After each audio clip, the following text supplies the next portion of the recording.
Hello, hello, hello. Thank you so much for stopping by. I'm Soraya Marshall-Wright with the Autonomy Group. The Autonomy Group is a law firm specializing in elder law and special needs planning. And the month of February, in addition to it being Black History Month, is also Senior Independence Month. Throughout the month, we are collaborating with professionals to bring some helpful tips to our seniors.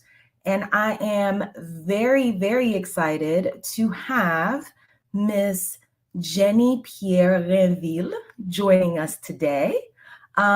Ms. Pierre Renville is a licensed clinical mental health therapist at LifePath Holistic Counseling and Consulting, where they take a holistic approach to providing therapeutic services to individuals ranging from adolescents to the elderly.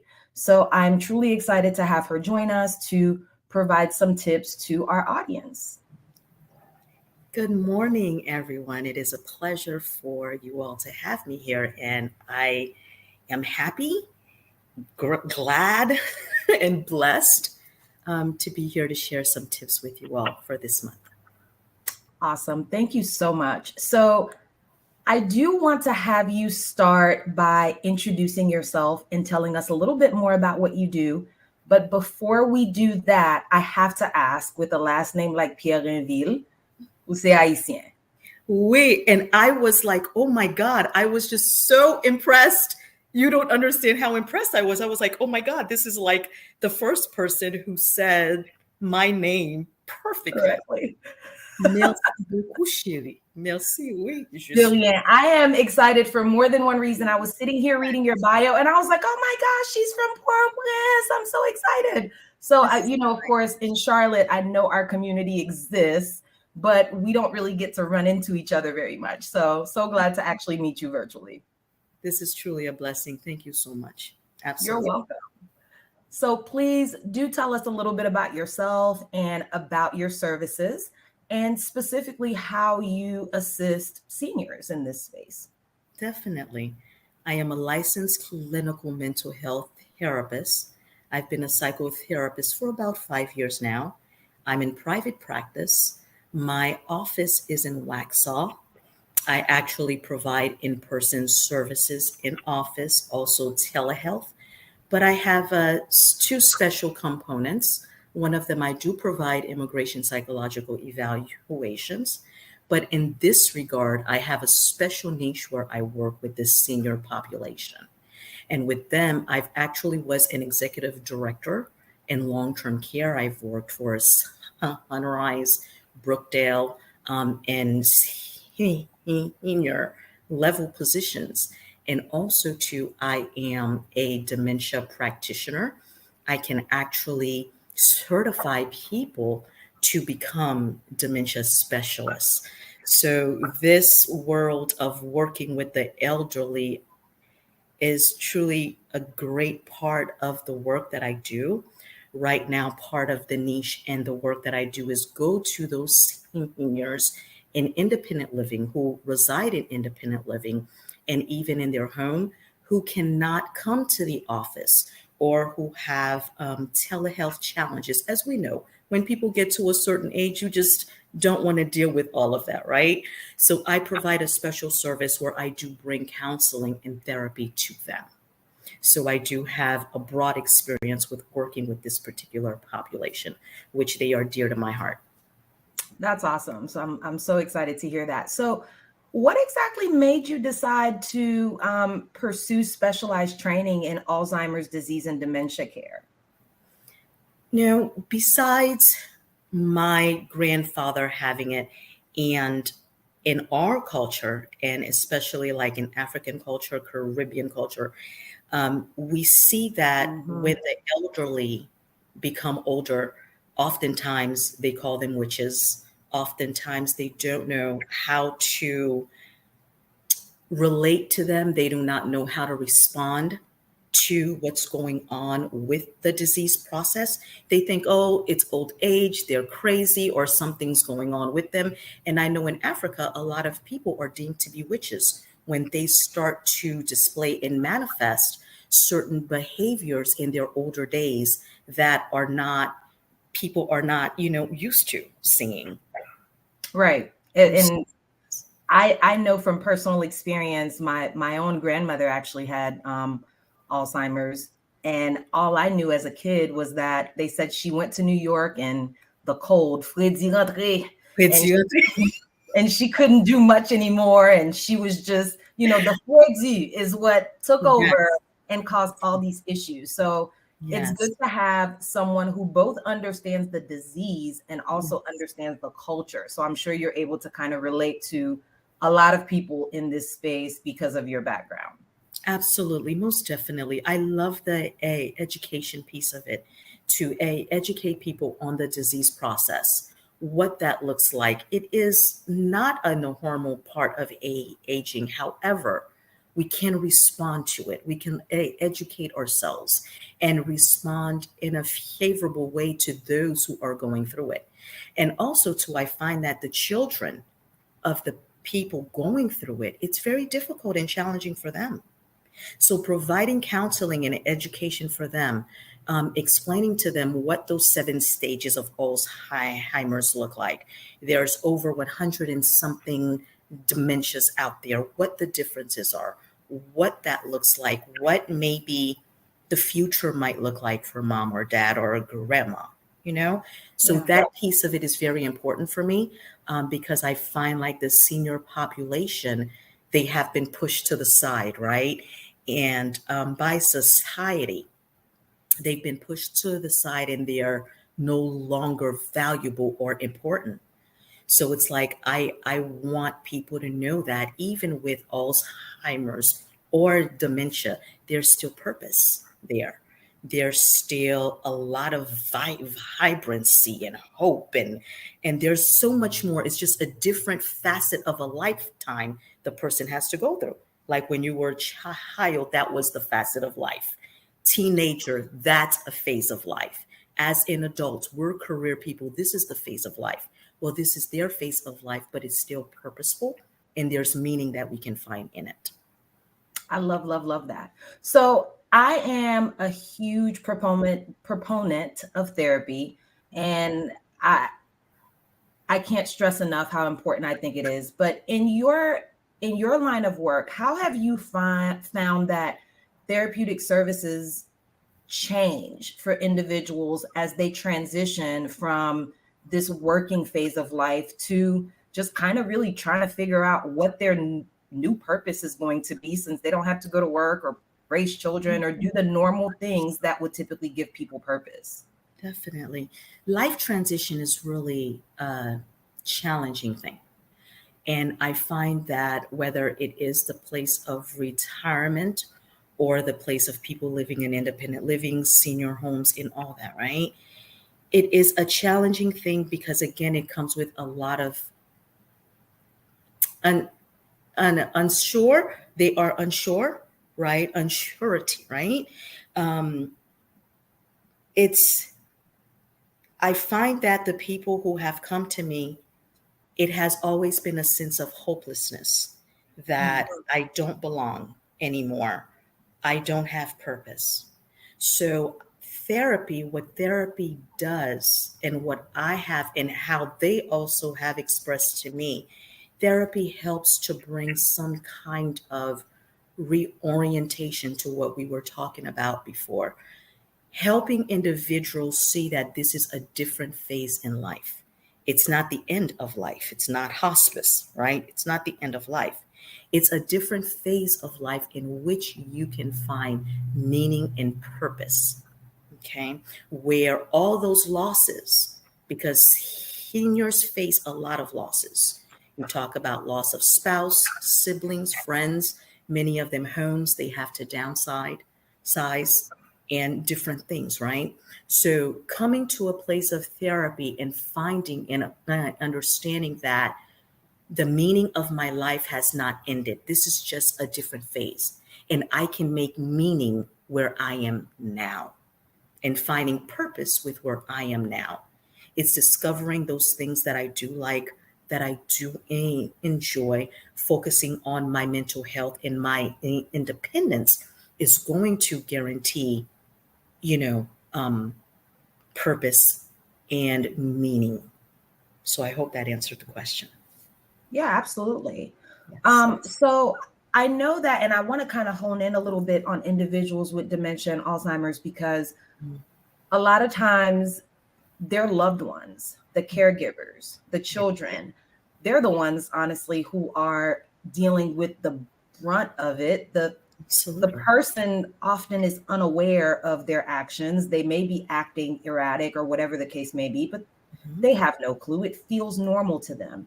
Um, what are some of the tips and tools that you could share with caregivers that may help them deal with a parent or a loved one who's suffering from this disease? Okay. Well, again, it all depends. It's going to all depend on the level and the stage of the disease progression that the person is in. There are 7 stages of it, right? So it all depends on what that is going to look like for the person and also for the children or the family who have to deal with it. Nonetheless, no matter what stage it's in, it's going to be a traumatic experience for the family because mom or dad is changing. It's not the same parent that they used to know. Right. Like you hear, like example with my grandfather, he was a strong Haitian military man, and we know about that. Mm-hmm. Military, fierce, strong man, raised God knows how many children, and just a strong force to be reckoned with. And then in his stage of Alzheimer's, as it progressed, he did not recognize anybody. He was weaker, frail, right? But the humor, oh my God, he was funny, outrageously funny. So I would say find the joy, remembering who they are, but embracing who they are now. Embrace who they are now. That's this still that strong, powerful person that you knew before, or however way you remember them. This is another phase of their life. Embracing who they are now. And there's something called validation. So instead of arguing with the person, getting into arguments, oh, you don't remember this, or you do this, and getting into arguments and altercations with them, validate the feelings. We don't lie. We don't ever tell fibs to them because innately the person knows the truth, right? But you validate how they feel. Okay, mom, I'm gonna go. Let's just say grandpa was like, I want to go and see my mother. We know his mother died. Grandpa's like 90 years old. His mother died when he was 40, right? So validating that feeling, meeting him where he's at is tell me more about her. Now tell me more. What are some things that you enjoy doing that you enjoyed doing with your mom? What is she like? What are things that she used to like to do? Tell me more about that. Validating the person's feelings and validating their experience, meeting them where they are. Instead of dispelling it or telling them a lie, meet them where they are, accept them for who they are, showing positive regard, compassion to that person, because people are going to have, and every person with Alzheimer's disease is going to have different manifestations, different presentments, right? Because everybody is different. Sometimes you hear the person who was the sweetest person in the world, church going person, love everybody. Now they are the most honorary cousin, grandma, whatever. Accept them for who they are. Take the laughter with them. Take that journey along with them. Make it meaningful. And for you, as the pain, seeing the change, because you yourself are going to go through the different levels of grief. There's several levels of grief. You're going to go through the grief of seeing mom or dad changing, or I don't know this person. This stress is so much for me. What do I do? As you begin to embrace them, also make time for you. self-care for you, because the caregivers usually are the ones who get burned out the most. If they're Mhm. also an older person caring for a husband, wife, they usually die before the person living with Alzheimer's because of the level of stress. So I would say self-care, removing yourself from the situation sometimes. Have another caregiver, somebody come in and help you. Go out for a day of spa, meet people, do not isolate yourself, get help for you. Incorporate self care for you, because if you don't, you're not going to be good for you nor for them. I love that. I always like to tell people or remind people that you definitely have to put your own oxygen mask on first Hello. so that you actually have the ability to help others, because we do Yes. have the tendency, especially when we're dealing with loved ones, to want to care for them and provide whatever it is that they need, and forgetting about ourselves. Next thing we know, we're completely lost and we have no clue what we're doing next. So I Exactly. love that. Yes. So we both know from our experience working with seniors, specifically those who may be in a nursing home or in an assisted living facility, that it's difficult for them to feel quote unquote independent. Here they are now in the later stages of life, and they're Mhm. not in a position. Maybe they have a child or someone else who's kind of in control of their finances, who's all up in their business about their medical decisions. And it's difficult to find a space to actually feel independent. So tell me a little bit about what are some of the tools or recommendations that you could give to that person to Mhm. help them feel a little bit more independent, no matter what stage they are in.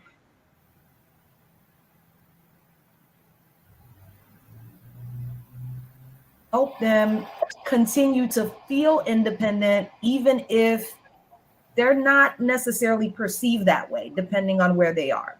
Mhm. Number one thing, and I love what you just said, perceive that way. Because oftentimes, no matter what stage of life we are in, people always have a perception of who we are, right? And that's Mhm. one thing that I always mention to my seniors as well. Think about when you were a teenager, a young person, even as a professional. There's always going to be a perception, people's perception of who you are. But who do you say you are? Who do you believe that you are? Looking in the mirror, and hopefully this will help somebody, anybody, no matter what stage you are in life. Looking in the mirror, doing mirror work, reminding you of who you are. You're a child of God. You are a force to be reckoned with. I am this, I am that. Begin, with the affirmations and declarations, remembering who you are. You're not a disease. You are not a mental state. You are not a stage of life. Those are things that we go through, but we are not those things.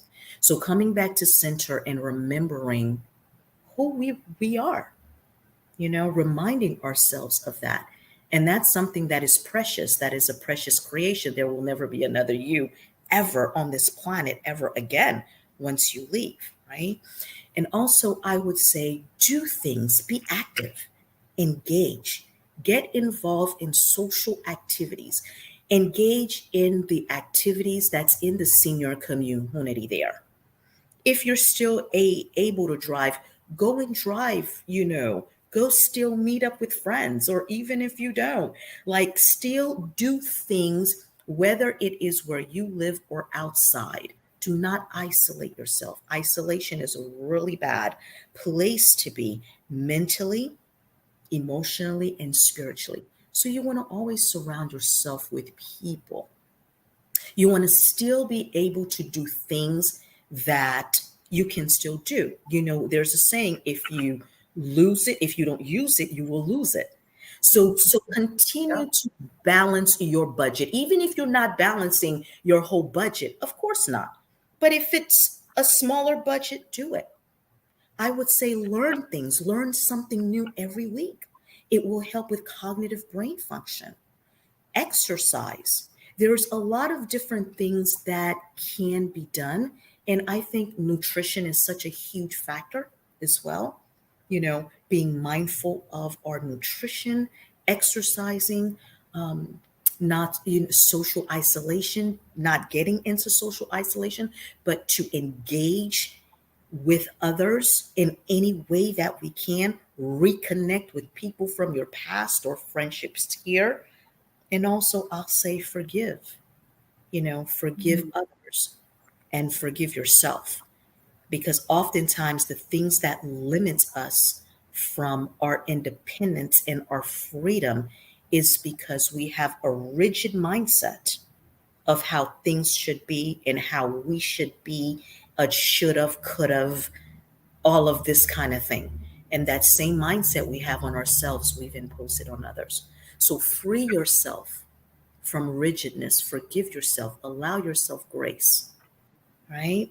And know that you are more than the condition that you are in. I love that. I love the forgiveness piece because that's a part that we often forget as it relates to independence. But if you're burdened with other people's issues, then it's Yes, difficult to feel free, right? absolutely. I love, Absolutely. love, love that. So, if you could leave our audience with one important tip that will help them maintain their independence throughout life, no matter what stage they're in, what would that be? I would definitely say work on your mental well being. Your mental well being, working on you as an individual. Because, like you said, going back to the forgiveness thing, I find that people, no matter what stage you are in life, if mentally you are not in a place where you are grounded and emotionally grounded, where you are able to make decisions, where you're able to be free, being free in your spirit, in your mind, in your heart, it's going to be hard for you to be independent.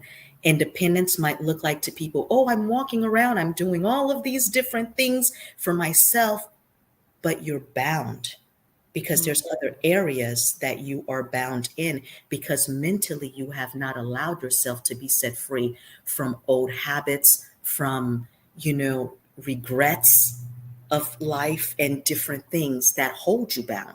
So independence, I believe, is a multifaceted experience. It's not just, I'm bound, somebody, now has taken over my life. You can be in a wheelchair in a nursing home, right? But your mind is free, your Mm. spirit is free because you've allowed yourself your independence. You've allowed yourself mentally because the freedom comes in the mind. As it comes in the mind, so you will see it around you and all around you. Allowing yourself to be free of regret, past pains and hurts. Of course, that takes processing. It takes processing, but it takes a made up mind to want to be independent in the different multiplicities of life.